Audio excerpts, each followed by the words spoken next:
So that is the Aputure B7C bulb, and this is a video review of that light, but also a comparison against the Phillips Hue RGB bulb and a cheap Amazon RGB bulb, because I wanted to answer a question for myself, which was, why would you pick the Aputure B7C when you can find cheap alternatives like these two lights that technically do the same exact thing? So with that being said, we're gonna get into this video, but I will let you know that the B7C was sent to me from my friends over at Pergear, and these two I bought myself. But everything that I'm sharing is my own opinion, my findings are all my own, and so on and so forth. Starting with the Aputure B7C bulb, at the making of this video, it is $70 to $79 US.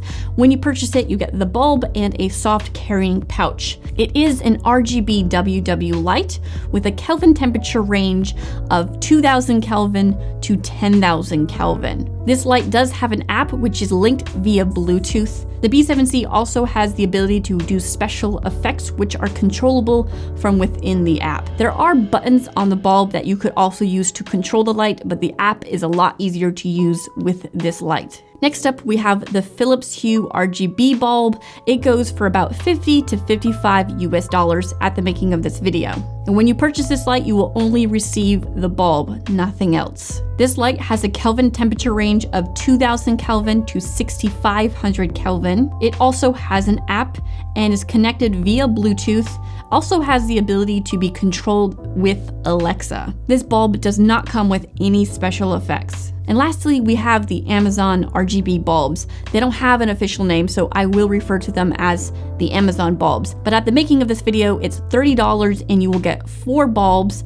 And these bulbs have the ability to be controlled via an app, but through a Wi-Fi hub network, not Bluetooth. These bulbs have a Kelvin temperature range of 2700 Kelvin to 6500 Kelvin. Some of its features is a music mode, voice activation, and the ability to schedule the turning on or off of the light bulbs. This light does not come with special effects, but can do the full color spectrum. So that's an overview of the bulbs. Let's get into the tests. The first test is a flicker test to see if there's a flickering issue with any of these bulbs. Let's take a look at that now.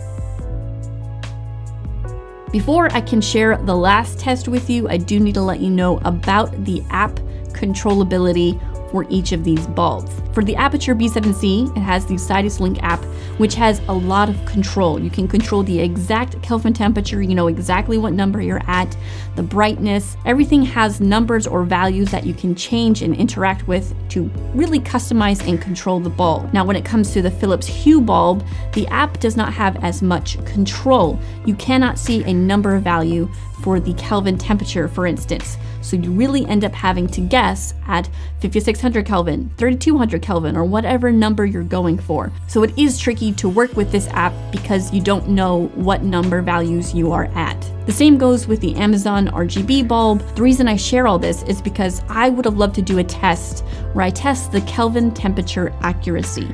I can do this with the Aputure B7C because it has the value system to tell me, hey, this should be 5600 Kelvin. Then I can use my Psychonic spectrometer and test to see if it is 5600 Kelvin. But I can't do this with the Phillips Hue or the Amazon bulb because they don't have a number value system to tell me, hey, this should be 3200 Kelvin on the bulb. So I will test it for the B7C and share those in just a second, but I'm going to use my spectrometer to actually help you understand on the app the vague area where 3200 Kelvin, 5600 Kelvin is. That way, if you're using these apps, at least you know that now. So here you go. Let's get into that.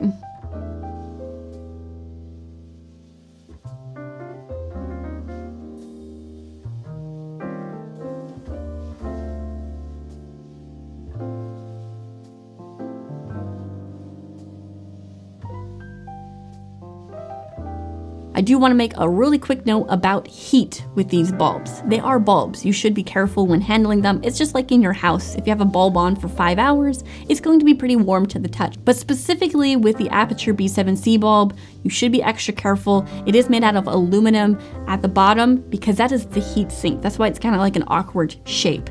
The heat sink keeps it from overheating and it keeps it from requiring a fan within this bulb. So be very careful, give it some time to cool off, or at least handle it with some sort of glove. So with that all being said, how have I used these bulbs?